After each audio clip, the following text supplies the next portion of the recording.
Well, good afternoon. I'm Dennis Mitchell, Vice Provost for Faculty Advancement, and I'm excited to welcome you to our inaugural All-Faculty Mentoring Panel, featuring the recipients of our inaugural Faculty Mentoring Award. This award was created to recognize senior faculty who have demonstrated an exceptional commitment to mentoring through their tireless commitment, support, and advocacy in advancing the careers of tenure-track and mid-career faculty. I think that many of us can think back to a pivotal moment in our lives when the encouragement and support from a mentor changed the trajectory of our education or our careers. As their glowing nomination letters have attested, the participants in today's panel have all served in this role, and some on multiple occasions. Of the mentors who changed not just careers, but lives, let me introduce you to them. First, we have Marianne Hirsch, the William Peterfield Trent Professor of English from the Faculty of Arts and Sciences. Next, we have Ellie Hisama, Professor of Music, Music Theory, and Historical Musicology, also from the Faculty of Arts and Sciences. Next, we have Darcy Kelley, a Harold Weintraub Professor of Biological Sciences in the Faculty of Arts and Sciences. And Jillian Metzger, the Harlan Fiske Stone Professor of Constitutional Law at Columbia's Law School.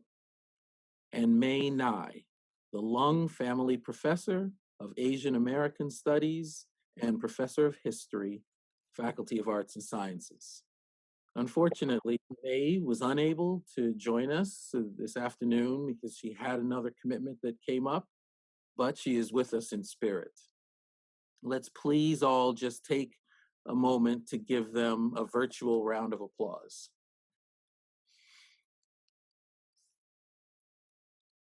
And today's moderator is Dr. Ann Taylor.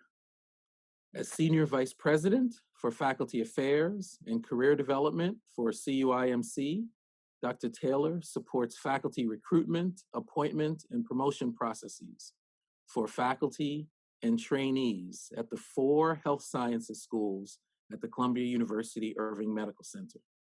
Dr. Taylor's key initiatives include the reorganization of faculty academic tracks, the creation of the Virginia Nealon Franz Society for Women Faculty at the College of Physicians and Surgeons, and the management of the appointment and promotion processes for the Vagelos College of Physicians and Surgeons. Anne literally wrote the book on mentoring called Faculty Success Through Mentoring, a guide for faculty mentors, mentees, and leaders, published in 2012 by Rowan and Littlefield Publishers. She was also instrumental in helping lead the development of the Office of the Provost Guide to Best Practices in Faculty Mentoring, and remains a member of the Provost's Advisory Council for the Enhancement of Faculty Diversity since its inception. Dr. Taylor is also a cardiologist, and her clinical research focuses on cardiovascular disease in underrepresented minorities and disease in women, as well as the knowledge gap in diverse communities, determining how well women in different ethnic and racial groups understand their risk for cardiovascular disease. Please join me in welcoming our moderator for this afternoon, my colleague and my friend, Dr. Ann Taylor. Thanks very much, Dennis. It's a pleasure to be here. And this is such an important topic for our faculty, for our junior faculty, and even for mid and more senior level faculty who are thinking about making transitions. So because there's lots to say and we have an outstanding panel, I'm going to actually just begin by throwing out questions to the panel. The panel should feel free to answer. We'll have an opportunity for your questions towards the end of the presentation. But I think that these are questions that cross everyone's mind about mentoring. So one of the things we can think about is mentors as mentees. And it would be very interesting to hear from each of our panelists about one of your own experiences, a key experience with a mentor who had major impact on your career. Based on your own personal experience, what would you say were some of the qualities of an ideal mentoring relationship? Has your experience as a woman within your career path or within your particular discipline required additional insights, additional mentoring? Um, and what experience do you bring from your career mentoring to mentoring your trainees? So I would urge our panel to unmute and feel free to respond to the question, and hopefully we'll have a great dialogue amongst you. I'm happy to start. Hi, everyone. So nice to be here with you all today. I have a very long history with this. I went to college in the late 60s and to graduate school in the early 70s. I had maybe 2 women faculty in my undergraduate years who were in my field at all, and only 1 in graduate school. And I think issues of gender were extremely important to my own formation as a scholar. And I just want to share one story, and it's a very simple one. I gave my first paper at a conference when I was just a beginning assistant professor, and that was at Dartmouth College, which was previously all male. And I came in with a very small group of women faculty altogether. And when I was at the airport leaving that conference to go back home, one of very few senior women in my field, French literature at the time, came up to me and said that she had liked the paper I had given, and if I ever needed a letter of recommendation, she would be willing to write one for me, which was amazing because I had no women who could write letters of recommendation for me and to take into account what the challenges of a woman's career was. But I think the important takeaway point for me was that she had a vision. She had a political vision of academia, which was to foster the work of women. And her offer, which I took her up on, was based on that vision, which was to make academia a place where women faculty could thrive. Thanks, Marianne. Anybody else? So I have a little bit of a story. My mentor is the person who held the chair at Columbia that I now hold. His name is Henry Monahan, and he taught me when I was a student at Columbia. And there was one class where, because I had been terrified that I wouldn't know anything in the class, I had read extra and was able to answer his questions. And he came up to me after the class and said, "What's your name?" And from that day on, he has provided support. He has provided opportunities, reached out for clerkships. He was very instrumental in getting me back to Columbia. He has, read everything I've ever written until recently and given me line edits. And it's really the constancy of the presence and the sort of knowing that the support is there whenever you need it and often is provided at their own initiative so that you don't always have to ask. And something else that I think is important is, he would occasionally ask me to read something of his and give comments. And I think it's important to try and build in some mutuality into your mentor-mentee relationships, both because it makes it valuable and enjoyable for all, but also because there is a tremendous amount that I learn from my mentees. I find that playing a mentor role lets me really interact with younger scholars who have tremendous energy and excitement and great ideas.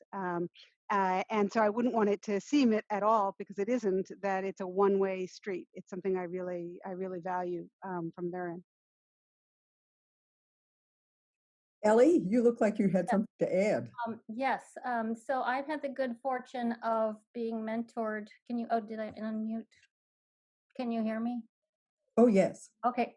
Sorry. I have had the good fortune of having several mentors, but I wanted to mention one in particular, the musicologist Carol Oja, who was the only woman on my dissertation committee. So my subfield of music theory is very male and very white, and she was someone who was a great mentor because she kept in touch with me after the dissertation was finished. Like throughout my career, she reached out and said, why don't we meet at the conference this fall? She advised me about how to negotiate a job. She invited me to teach at her university, and she's just shared many professional opportunities. And I would say from her, the qualities that I try to emulate is being proactive and reaching out, not waiting for the mentee to say, I need help, but like saying, I have time and, we should meet. Also, I think her being professionally active, having a role model of someone who was a woman and also someone who was a mother, she has 2 children, was really important for me. I didn't have children for a while, but now I have 2 children. And I think seeing a woman specifically and someone who had children be successful in the field was really important. And last, I would say the qualities of a good mentor are being calm and generous with your time, sharing your experience and cultivating this ability in yourself to advise people out of difficult situations. Well, thanks very much to all of you. It's, I think that there is sort of several different points to be made.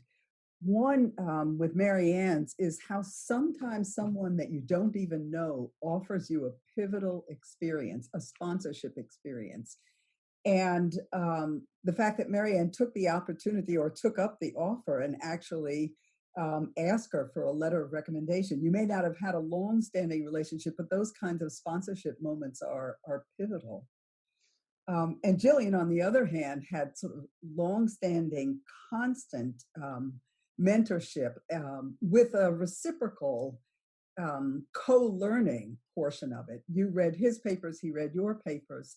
And so that's another aspect of mentoring that I think is very important, that also is transformative.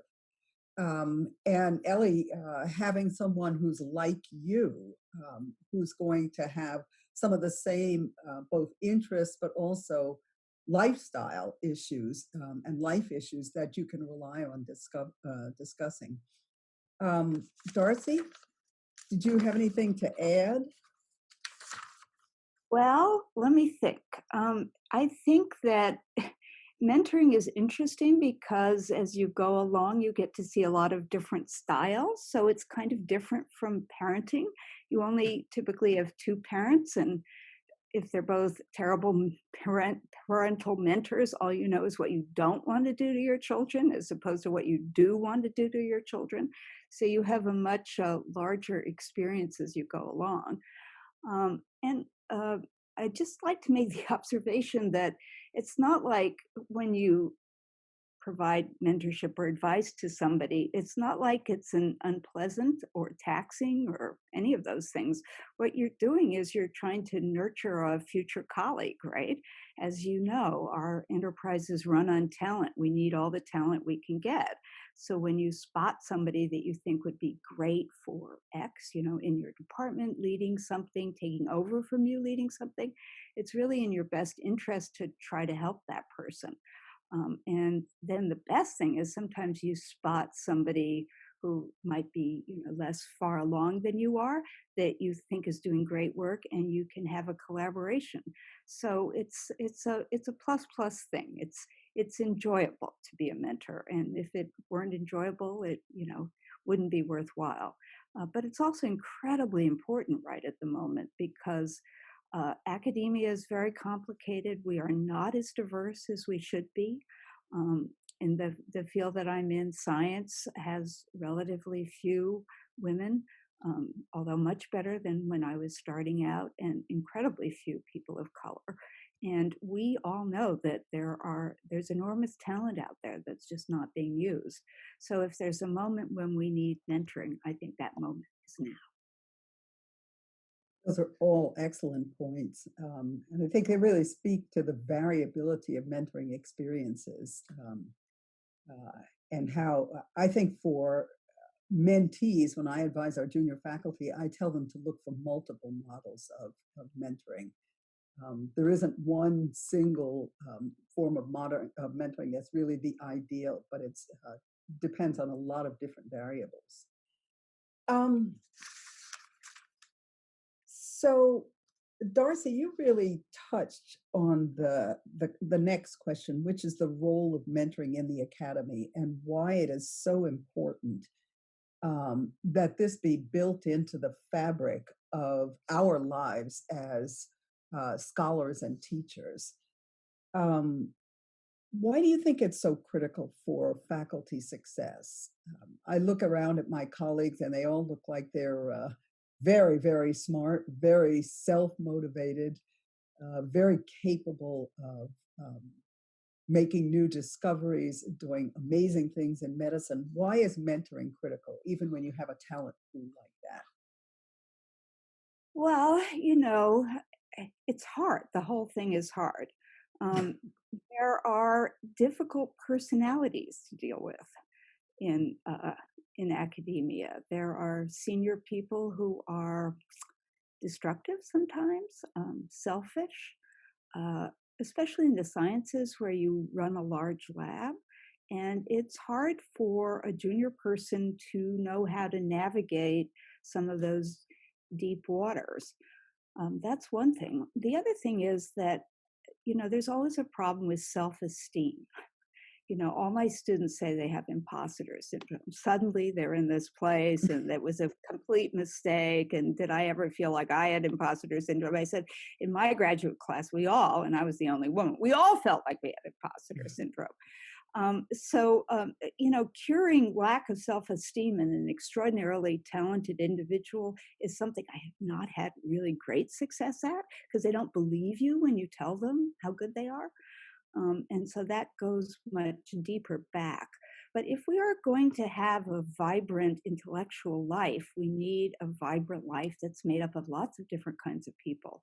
And so it's absolutely essential that we have everybody on board and that we don't let things that are irrelevant to that kind of life, to the intellectual life of discovery that we lead, get in the way.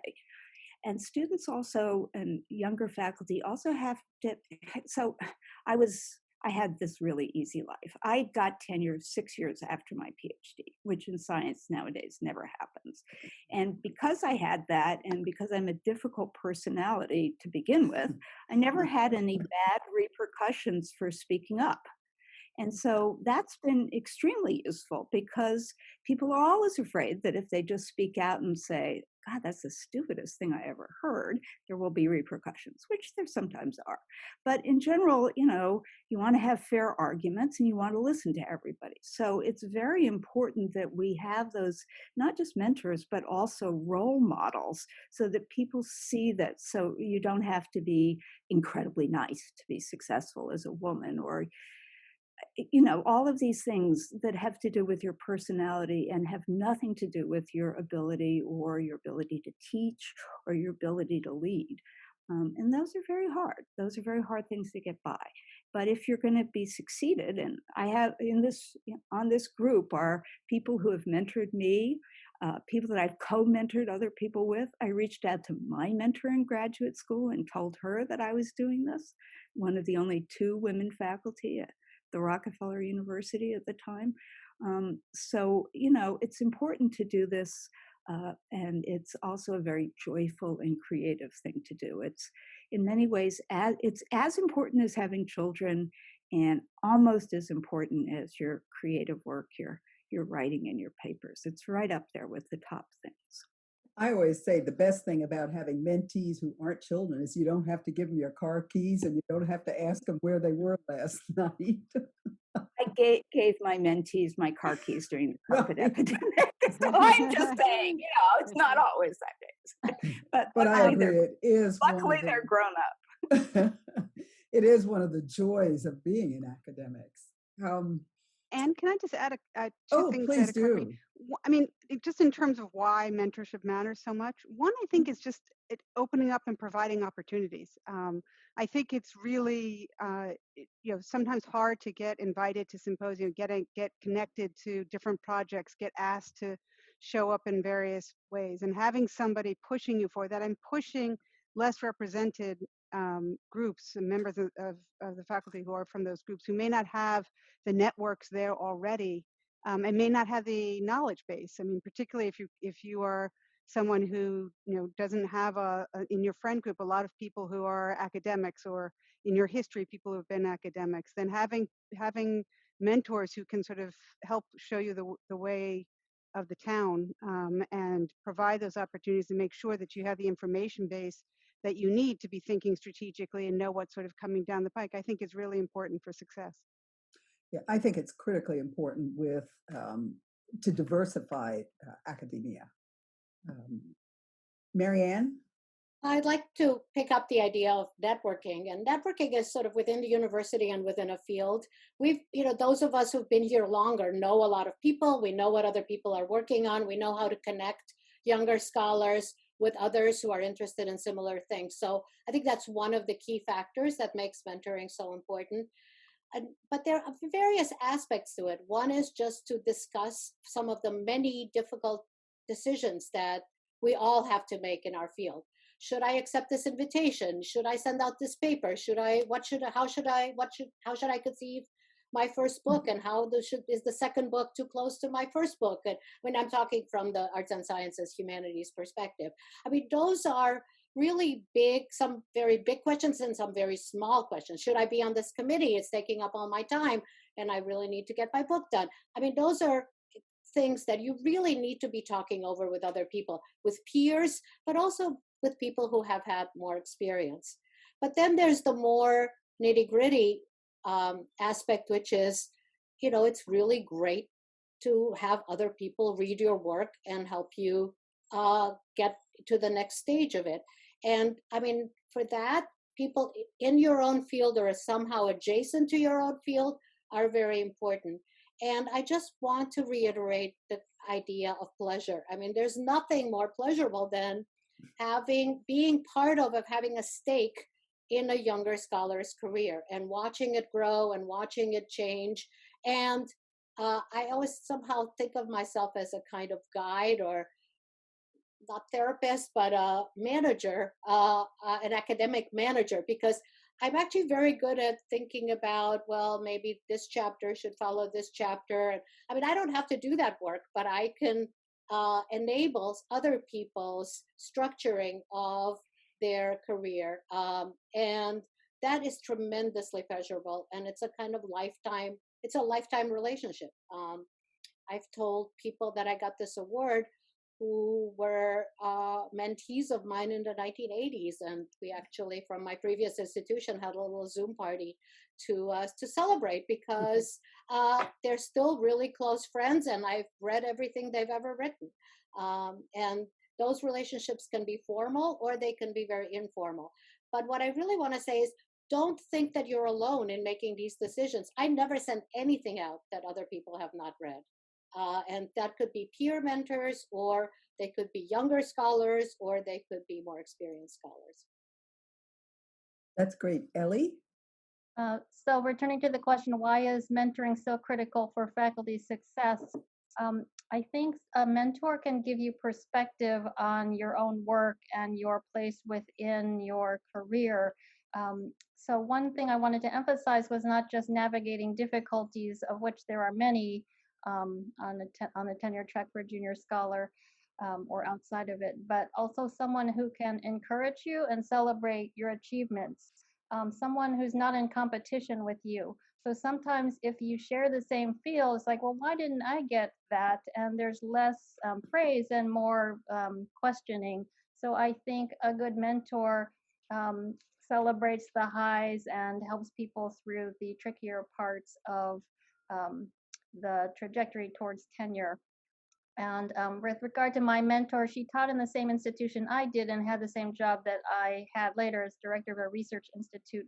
It was very hard for me at first because of the students. I wasn't used to students who were working 40 hours a week. One told me like his electricity was turned off and he and his mother were living in the dark. So just how do you take into account these particular situations, which I hadn't experienced in my previous job. So she knew the ins and outs of teaching and adjusting one's expectations, still being a good teacher, but being mindful of what the students are going through.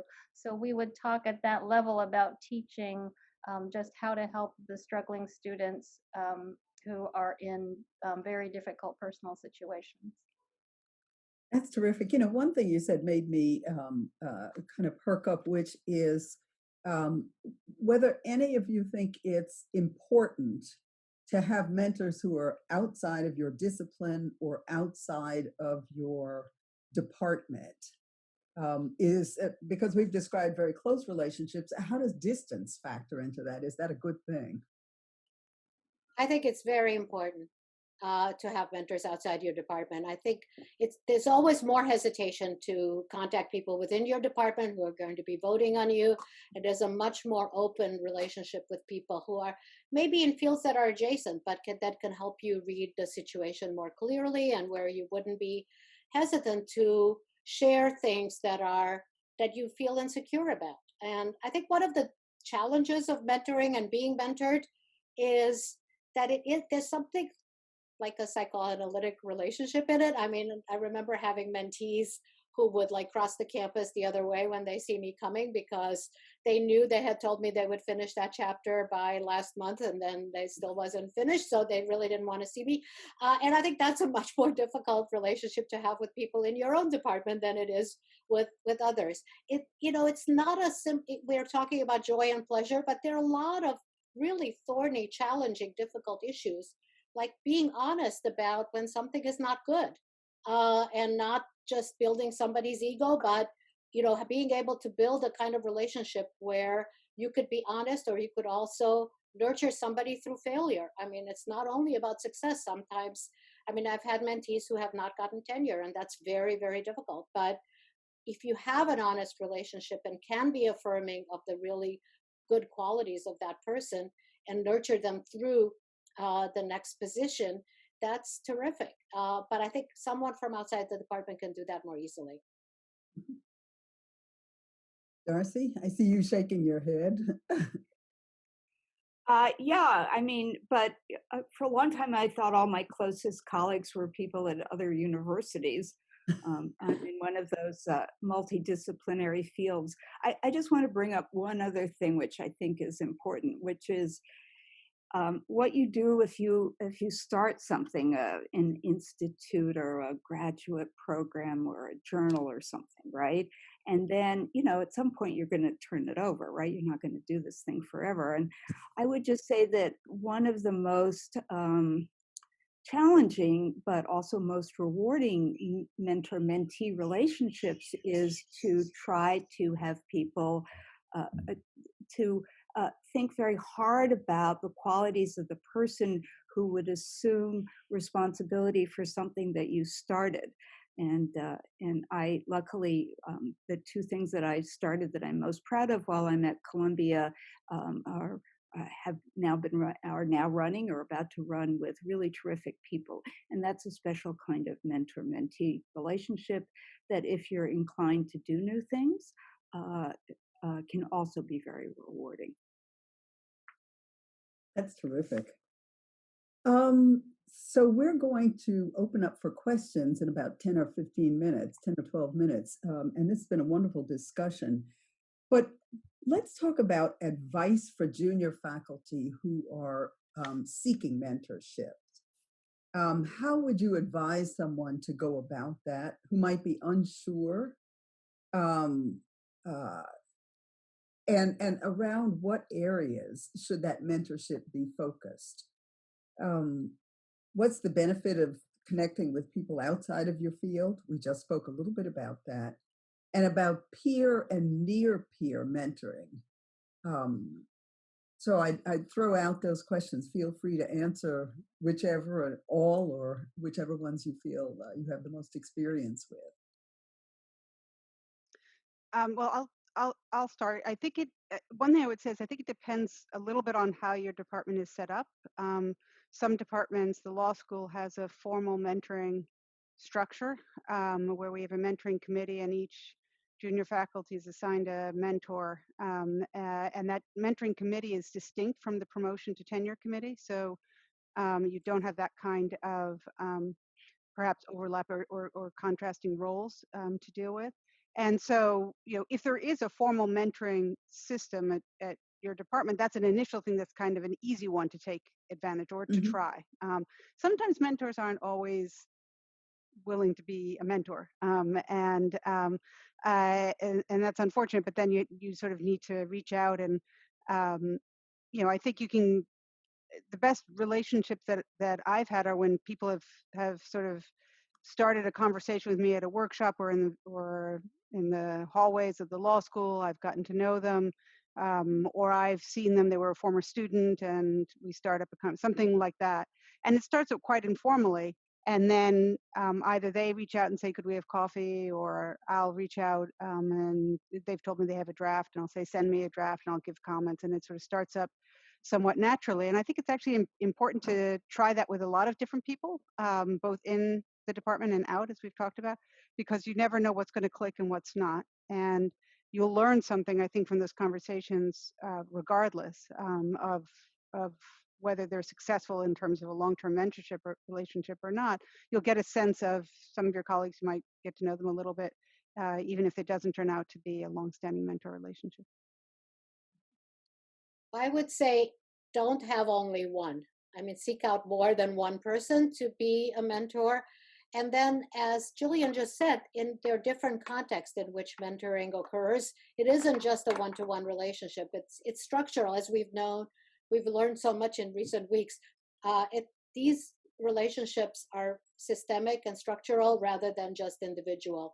So seek out structures where there are intergenerational groups, scholarly or research groups, in which you can develop trust to share your work and to share your questions.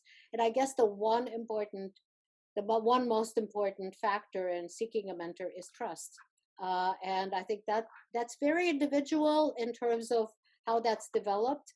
But I think you have to trust yourself to figure out who you can trust and who you can't. But sometimes you have to take chances, and it's easier to do in a peer group. Start with a peer group, but also then reach out seek out intergenerational scholarly and research groups that can help you find those relationships. So I would say that meeting faculty at various events, it might be a panel, professional conferences, here you have to be proactive. So they may be overburdened and not be able to talk to 25 people waiting to talk to them after their paper. So send them a note. You really clicked with their paper, or someone who's worked with them and they've talked about what a great mentor they are. So go ahead and try. I would emphasize that sometimes people are incredibly burdened in terms of numbers. So I wanted to mention that somewhere in this panel. When I was told I was a semi-finalist for this, all of us, I think, prepared a mentoring statement, and were asked to add a section to our CVs with mentees. And I was startled to see I had over 60 people I've mentored throughout my career since my PhD in 1996. So I would say reach out, but don't be insulted or hurt if that person doesn't write back, because sometimes you may be one of 5 people that wrote them that day, and they just may not be able to. So I would say, as Marianne is suggesting, cast a wide net and just try. And you may have a lot of people who would be thrilled to meet with you, talk with you.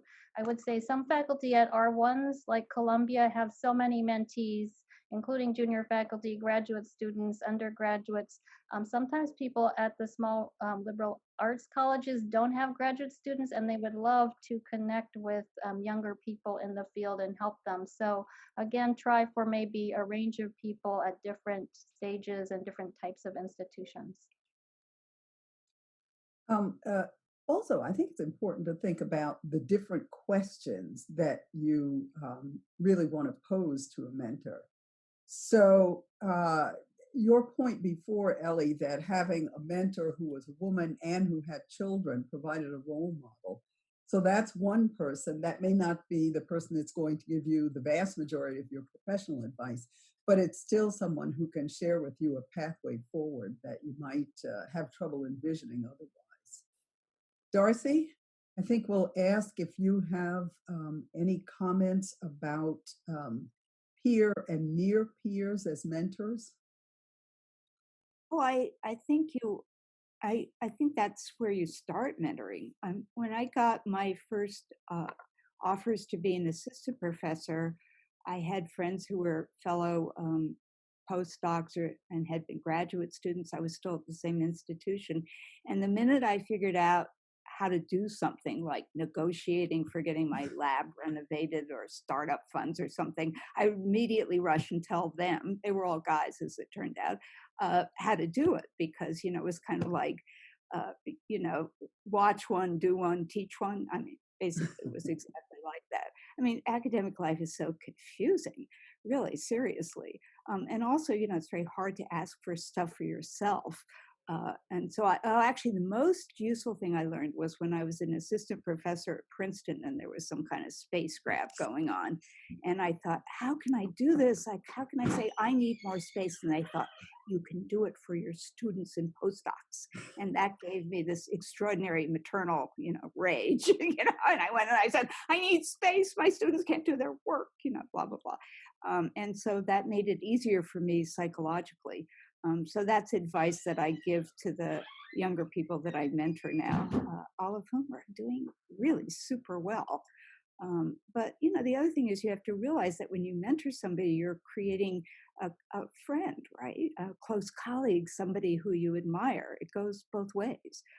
So joy all around. I love that you always mention that reciprocality of the relationship, because it really is, it's co-learning. We learn from our mentees and they learn from us. So we're going to switch at this point to audience questions, because we want to give a lot of time for specific questions to come up. So the first audience question is an acknowledgement, first of all, that there are many women on this call, and they're wondering why this is the case. So I'll ask you all to comment. Why do you think? I have my private theory, but why do our panelists think that there are so many women on this call?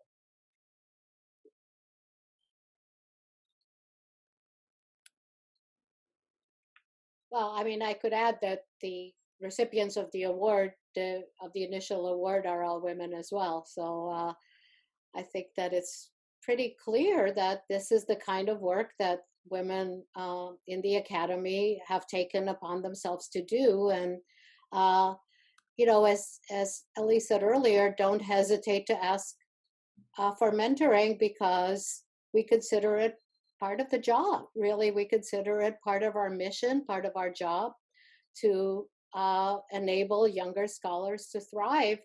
And I think it has to do with, it has to do with feminism. It has to do with consciousness about what it takes. It has to do with a kind of multiple consciousness of the multiple aspects of what a career entails. And I think we're also committed, and I think all feminist scholars are committed to breaking the old boy network. And so, I mean, it used to be that you just hand your job down to the person, the closest student, but that's no longer the case. Everybody who saw the list of, in my circle, who saw the list of awardees said, oh, it's all women. Well, what else is new? I'd actually like to just jump in on that for a second, because I think there's actually a couple of important points there. I mean, one is, it's then to Columbia's credit that they are recognizing it, but I think mentoring does not get at the institutional level the recognition that it needs. It takes time, and with many things that I find actually that my junior colleagues also encounter when they are women or they are faculty of color, is there's a tax that's sort of imposed, where they're asked to perform a number of roles around, to represent, to interact. It's either their students or the school needs them. There's a variety of responsibilities that I think junior female colleagues and colleagues of color are asked to bear. And I think the fact that women who have come up through that and have experienced the lingering discrimination and sexism that does just sort of, even if it's unconscious, just exist in our institutions, I think are particularly sensitive to trying to help their colleagues overcome that. But also a little bit, one of the things I do is I try to lobby for junior colleagues when I feel like they're being asked to do too much. One of the advice that I try to give them regularly is just say no. You really don't have to do all the different tasks that you are being asked to do because you are one of 2 or 3 faculty of color in our school, and because those things take time and they take away from scholarship and they take away from advancing their own careers in other ways. And I think that's just a tax that we have to be aware of, and that part of what mentors need to be doing is also protecting mentees from those kinds of demands within the departments. That's a great answer. There's a second part to that question that I want to touch on briefly and then move on to a question from Carol Mason, whom I see here. And that has to do with, should we look for congruence in our mentors? So should only women mentor other women? Should only minorities? And how do we get past that concept? Darcy, I saw you shaking your head vigorously. God, I'm going to have to stop being so emotional. Yeah, no, oh, please don't. First of all, there are not enough of us to go around. It's completely hopeless. So I'm affiliated with a department that just hired its first extraordinarily talented and charismatic African-American faculty member. And the head of the department said to me, "Oh, good, she can handle this." And I said to him, "No, no," which gets at Carol's question. The truth is that you also do have to sometimes speak to people who are senior to you, who are doing a bad job mentoring. I mean, you don't need to interfere in their private business, but if you're running, say, a graduate program and there are problems with a mentor-student relationship or anything of that sort, you have to speak to senior people. And that's very difficult because at some level they have to kind of want to have the advice. They're generally wildly successful doing this horrible stuff they've been doing their whole life, and they don't particularly want to hear that it isn't working anymore or working at this time. And so Carol's question is a good one, and I just wondered how other people handled it when people who are as senior or more senior than they are not being as helpful as they should to the people that they are tasked with supervising or supporting. And I really don't think it matters what the person that you're trying to support looks like. I mean, I'm not going to know what it's like to be a Black American. I'm just not.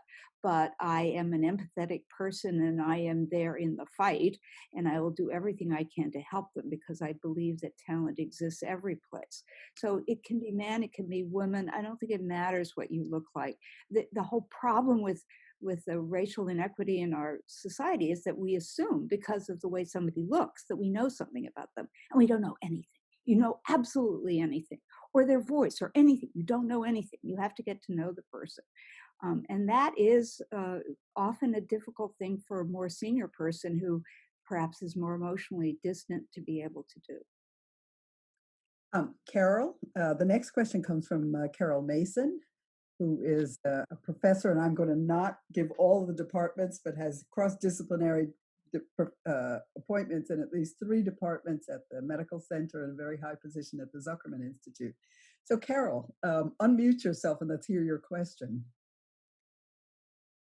Darcy, hi everyone. Darcy touched on it. And I would like to know or hear about experience from others of you who are more senior, whether your department or institute has a program for mentoring the mentors. So this has come up recently in some of our professional organizations. I mean, the Society of Neuroscience is actually a webinar on it, but it's pretty new. And as Darcy said, it's very, very difficult, no matter what your rank, to address the mentoring issues that a more senior person might have. So anybody have any successful programs or ways to do this? Marianne's shaking her head. It's tricky. I mean, you see colleagues doing things you don't approve of in mentoring or in dissertation committees. And I think it's a very, very difficult to speak up about that. And there's a lot of discussion goes on with students or younger faculty about how to navigate that terrain. And it's it's easier to do that than to confront the senior colleague. But I think we have to be able to do that as well. But I agree with you that that there should be a structure rather than just individual initiative. Right. I do think that guidelines for those who are going to be mentors, so that they really know what the expectations are. And for mentees to know specifically what they're seeking in that relationship. So the person who gives you terrific advice about developing your science may in fact not have any idea how as a woman you're going to manage your children, your family, and your science. And for that, you may have other mentors who have experiences there who can sort of help you solve problems that way. Which speaks to the value of having multiple mentors and the value of having mentees know very clearly in their mind what it is that they, about what they want guidance. But you're right, it's, I do think more departments should invest in training those who mentor, setting out specific guidelines, what the nature of the relationship should be, and what the outcome expectations are. It would really be very helpful, I think. I also think it's very intuitive about it, and others that just need guidance. Yeah. I think it's also helpful to have departments just be very open and provide information on mentoring and what is expected in terms of mentoring for students or for junior colleagues to know that it's there. I mean, there have been times in the past where you can have a mentor program in place, but the junior faculty don't see their mentors and they don't know about it and they don't actually know what was going on. So there's I think an important information gap there. And I do think it's also important to think about it structurally.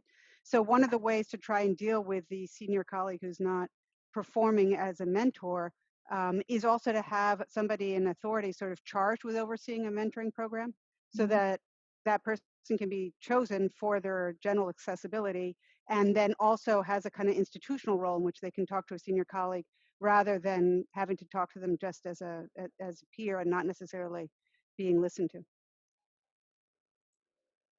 Any other thoughts on this?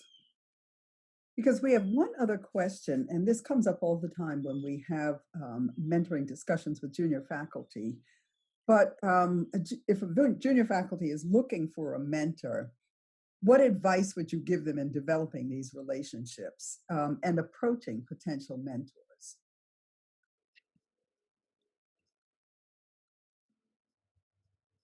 Marianne?